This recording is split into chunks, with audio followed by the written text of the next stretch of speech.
Right, welcome all to this Moved Apart seminar series. Today we're very happy to welcome Mark Williams, who is a reader in early modern history at Cardiff University. Sorry, whose research concerns transnational history and mobility, with a focus of the history of the English East India Company in the first centuries of its existence. And informed by recent perspectives on the history of temporalities, the body, emotion, and the everyday, Mark charts the lived experiences of those involved in the company's global movements. And today, Mark will speak about time apart in the early English East India Company. And please, Mark, the floor is yours. Thank you very much. Yeah, and the the joy, of course, of working on the history of temporalities is that using time zones and cutting across time zones and things not necessarily coordinating as one would like always affords nice opportunities for jokes. So quick and easy segues. Okay, so to start off with, can everybody see the PowerPoint clearly enough? Yeah. Is it giving me the notes page or the full screen page? We see your presentation page Okay, Yeah, with okay, the notes. perfect. Yeah. with the With the notes. notes. Okay, let me switch that over. So, let's try that. Okay. Okay, that should work better. Okay, just check that's okay. No, it's perfect. Brilliant. Okay. Well, on that note, um, so start off with, um, it was not quite as Joseph Collier would have had it, but it would do the necessary work. A figure himself, recently appointed governor of the East India Company factory at Madras, now Chennai, Fort St. George, made of unfired painted clay over a bamboo framework. Um, 33 inches in height, it now resides at the National Portrait Gallery in London. For my sins, I made the essential mistake of emailing the gallery's curators to ask if I could actually see it privately, even touch it to gain a sense of its materiality. I was told no, as simply as that. Collett had it made in 1716 by a man known only through the inscription of his name at the base, Amoy Chinqua Fecit 1716. Now, Amoy may well refer to the European name for shaman, and Kwa as a sort of perfunctory honorific, um, comparable to Esquire in contemporary England. We may therefore only have Chen from shaman to tell us of the figure's creator. Amoy Chinqua, as far as we know anything about him, played to a certain aesthetic among 18th century merchants of the age, a desire to be captured at their most orderly, respectable, and luxurious. Another painted clay portrait, attested only through a photograph of Collett's predecessor as governor of Fort St. George, Edward Harrison, echoes the opulence and confident masculinity of Collett's figurine. Other such figures by Chinqua survive from the years that follow. For example, on the right-hand side here from the Metropolitan Museum of Art in New York, providing testimony to the much larger industry of Chinqua in the creation of such figures for European sitters. Where Collett's correspondence allows us to know Chinqua's subject, the name of the 1719 sitter on the right-hand side is lost to time. Winnie Wong has hypothesized that this too was a sort of succession portrait, this time depicting Collett's successor at Madras, Francis Hastings, but that is as yet unconfirmed. For Collett, though, on the left, this was a gesture born of the simultaneous consideration of distance, intimacy, and time. He describes it in a letter to his daughter Elizabeth in indefinite, ambiguous terms, as something, quote, in requital for your pictures, a, quote, sort of picture or image of myself. What pictures he had received from her have been lost, but they were some of a few he had received from his daughters, having noted years earlier that such pictures would permit him to, quote, look on the shadow when I cannot converse with the substance. In a letter to his daughter Anne, earlier in 1716, he remarked that he had, quote, received your picture, remarking that he hoped in a few years' time to, quote, see the original adorned with the real beauties of virtue, prudence, and good humor. So Colet returned himself, or something like him. He noted that, quote, the lineaments and the features are esteemed very just, but the complexion is not quite so well hit. That the, quote, proportion of my body and my habit is very exact. That what he saw in that moment of writing aligned with what his daughters would see, he hoped, months later. But he also knew and hoped that this would be a mere stand-in for his return, a sort of invocation of his body at that moment and in that place. He gave reassurances that this was so, though must also have known that the version of himself that the figure will the figure would represent to his daughters would not be the one that still lived when they received it. His body would age, degrade, perhaps collapse in the heat, and what his contemporaries understood as the, quote, unhealthy airs of India. The figure of him, if it survived the journey, would stand true and undiminished in that time and at that distance. Still, he added with morbid hope, quote, I commit it to your custody till you see the original. This was clearly an exchange resonant with the themes at the core of the Moved Apart project, and I hope with the wider interests of the attendees of this seminar. The letter was, to borrow James Daybell's recent construction, a technology of separation. Sorry, the letter as a technology of separation was doing substantial work here. Letters can be seen transmitting feelings of frustration, sorrow, anticipation, and longing, but also calibrating distance itself. Equally, the figure of Colet demands that we think of the wider material dimensions of separation in the early modern period. The East India Company that employed Colet provided access to the labor of indigenous agents like Chinqua, through whom objects of evident emotional importance could be made and then transported on company ships. Here we can see a parallel with Susan Brimall's face-making in her wonderful study of similar Danish figurines in this period, with the materiality of such objects adding what she calls emotional intensity to these long-distance connections. My focus today, though, is to draw the emotional resonances of these separations into consideration of not just the spatial, but especially the temporal dimensions of living apart in this period. Many will be familiar with what Philip Stern has termed the root spatial problem of the East India Company that employed Joseph Colet. That it struggled by virtue of the vast geographical scale of its operations to project authority across disparate centers of power. This is not simply an institutional conundrum, as it demanded at an individual level, and especially across intimate networks, a recalibration of the spatial dimensions around which they operated. And I'm exploring these themes in my nearly finished, I put question mark, book.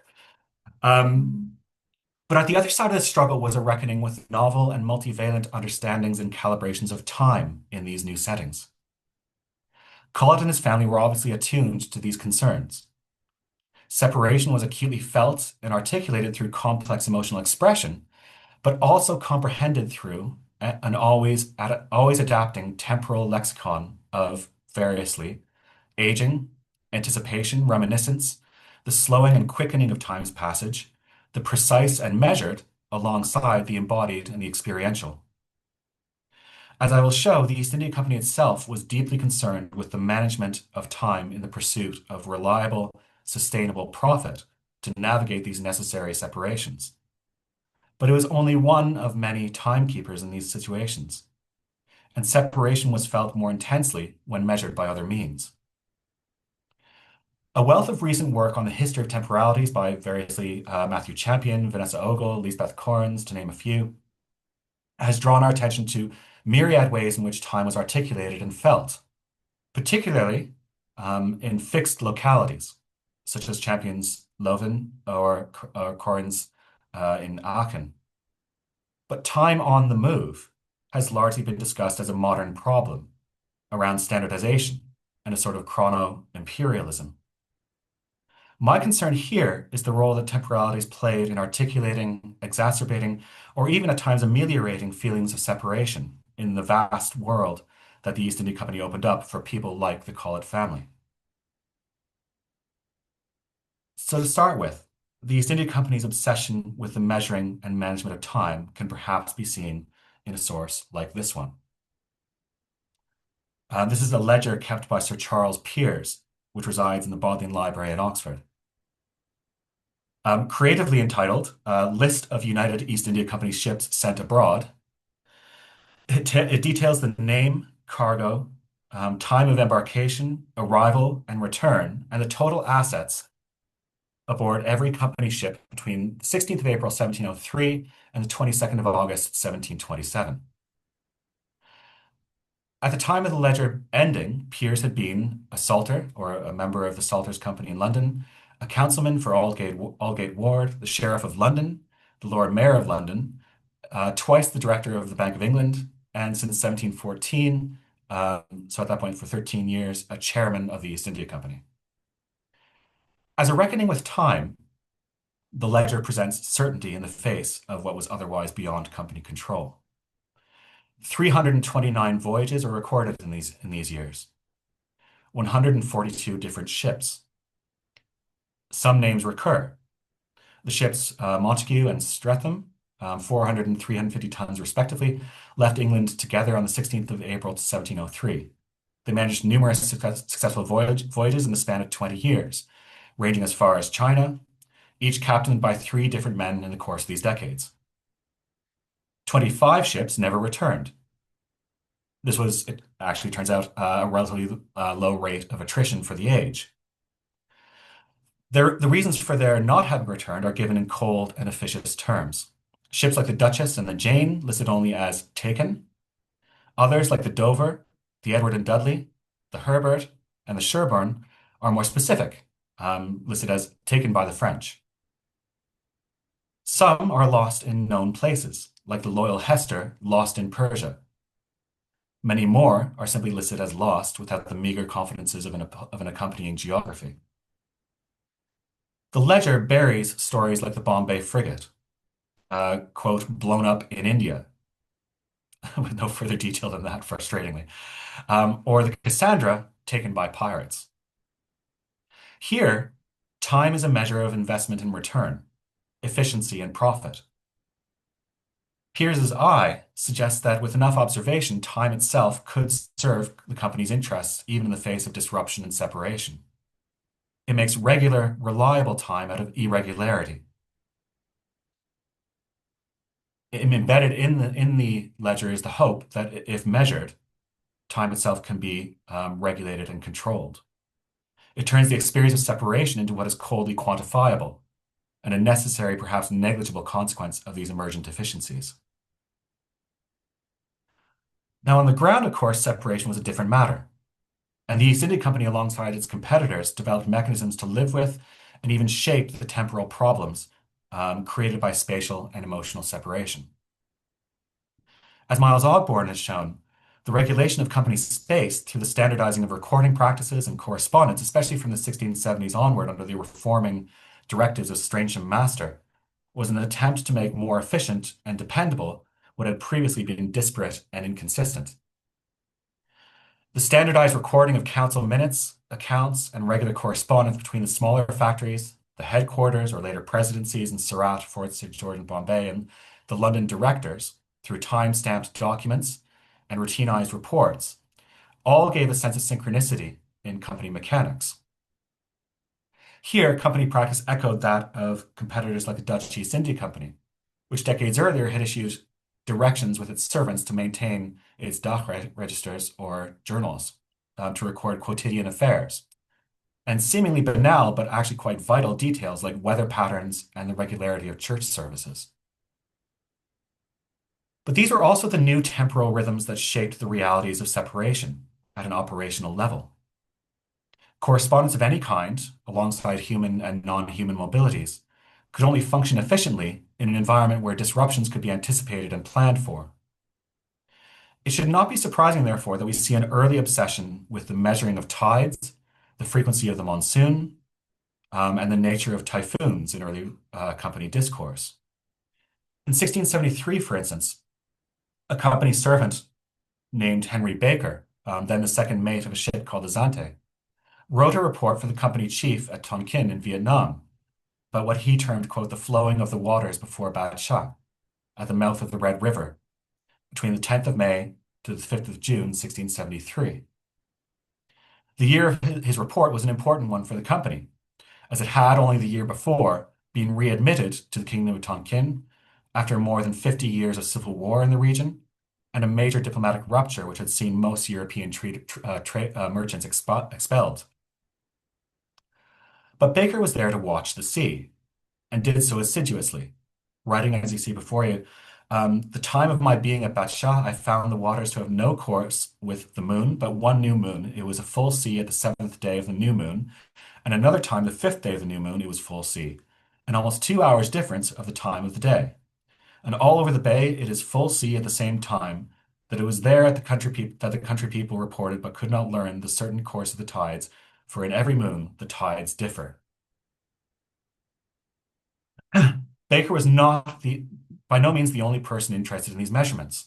More than a decade later, in 1684, Edmund Halley, a fellow of the Royal Society, later Astronomer Royal, and recent publisher of a catalogue of the stars of the Southern Hemisphere, he had actually voyaged on company ships to conduct this research, made a report to the Royal Society in London on the, quote, course of the tides at Tonkin, which he observed, quote, seems different in all its circumstances from the general rule, whereby the motion of the sea is regulated. This prompted a call on Halley's part for a general theory of the tides, which would have to be supplemented by further knowledge of the Chinese and Japanese coasts. Other theories of time and tide abounded. When James Houblon traveled around the Indian Ocean in the early 1680s, he made careful notes about the exact timings of the monsoons, when the rain was, quote, most violent, when the rivers in Bengal had abated, and so on. Now, all of these enterprises resonate with what Stuart Sherman has characterized as reckoning with exotic time, both interpolating familiar understandings of time within the unfamiliar and better comprehending the forms of time encountered through mobility and reportage. Often, and this is something I'm happy to discuss in the question period, this was with the substantial aid of Indigenous interpreters who better understood these rhythms than company observers. My point here, however, is that these many calibrations of time were formative in shaping how separation was subsequently understood and expressed at a human level. Company correspondence and personal letters throughout this period are replete with frustrations over packet ships being delayed or simply not arriving at all, thereby prolonging not just news, but the renewal of personal connections that correspondence could afford. But correspondents frequently advise one another how to work with the tides and the seasonality of the packet ship voyages to ensure enduring connection. In 1677, for instance, Isaac Lawrence wrote from Fort St. George to his brother in England, noting that their common acquaintance, a merchant named William Botel, I think it's probably pronounced, or Botel, in London would acquaint them with, quote, when, where, and at what time to write me, which I could have both by the Surat and coast shipping, there being usually 2 months difference in the time of their departure. He added that he had, quote, no other content of mind than in often hearing of your prosperity and welfare. Knowledge of these rhythms could help to collapse such distances by at least ensuring frequency. More harrowing is a letter written by a man named John Fullerton in London to his brother-in-law, William Weston, back in Madras. Fullerton had arrived back in London in 1732, some 2 weeks behind his wife, Judith, who had been rushed back to England out of concern for the fact that she was pregnant. Fullerton learned through a letter left for him at St. Helena in South Atlantic that their first child, a boy named Jack, had been born just before Judith's arrival back in England. William Weston in Madras was Judith's brother and was regularly kept abreast of family affairs in England, including Jack's birth. Again, in February 1732, John eagerly wrote to William of the birth of another boy, narrating his rush to get a letter to the Downs to ensure that news would reach William as quickly as possible. He wrote, quote, I have wrote so frequently to you, yet, as the ships are still in the Downs, I could not let slip this opportunity of acquainting of my dear Judy's being safely brought to bed of a boy this morning about 10 o'clock. and hope you'll do me the honor to approve my choice of you as a godfather, jointly with brother Harry. Immediacy here only deepened a sense of intimacy with the moment, conveying all that could be sent with one packet ship alongside the precise timing of the boy's arrival. Less than a month and a half later, though, John Fullerton wrote again to William Weston, this time to inform him that the little boy, christened Henry William, had died. The boy, John noted, had been, quote, as fine a child as ever was seen. But the challenges of Judith's own health in the wake of the birth had left mother and son apart. At the time of his writing to William, John had not even told Judith of Henry William's death, though he anticipated that it would, quote, give her a severe shock as it grieves me greatly. The timing of the packet ships and desire to not forestall the pain of the news coalesced such that William's letter was dispatched before Judith herself even knew of the death. So suffering in something like synchronicity was the priority even at this sort of distance. Time apart was not something only generated by geography in the East India Company world. Mortality rates among company servants have never been reliably ascertained in the earlier period with which I'm concerned here. Among the Dutch, for instance, it's thought that rates as high as 33% in 1 year were not uncommon in their center at Batavia. In many instances, this meant that correspondence back to Europe communicated death rather than just temporary separation, though often greeted with the expectation of meeting again in the afterlife. When, for instance, Isaac Lawrence, whom I mentioned a moment ago, died in Isfahan on his 40th birthday, his brother William coped with the separation by collecting his surviving papers and planning a monument for him.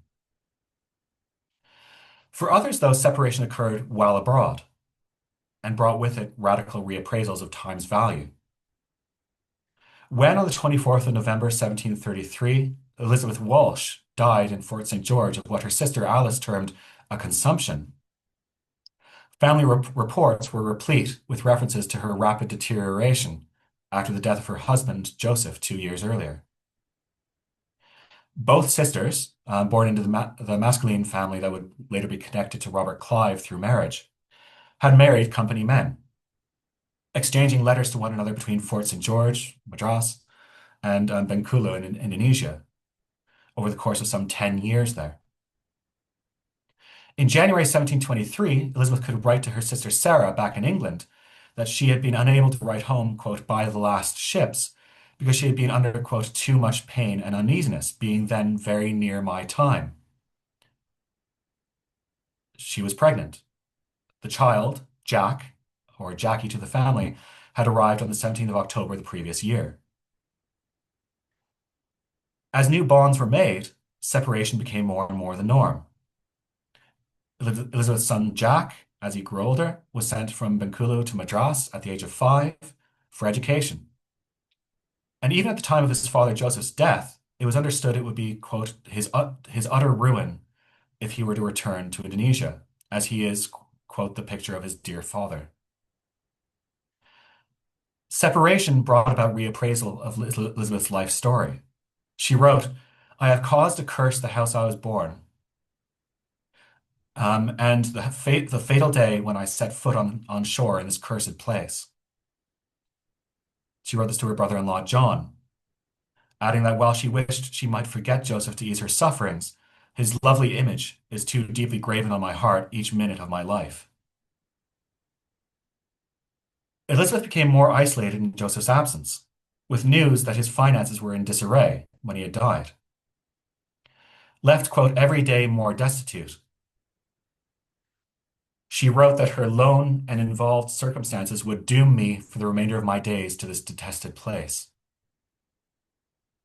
Her exhaustion became such that other hands took over her writing, adding Mrs. Walsh writ so far herself, before finding herself unable to write further.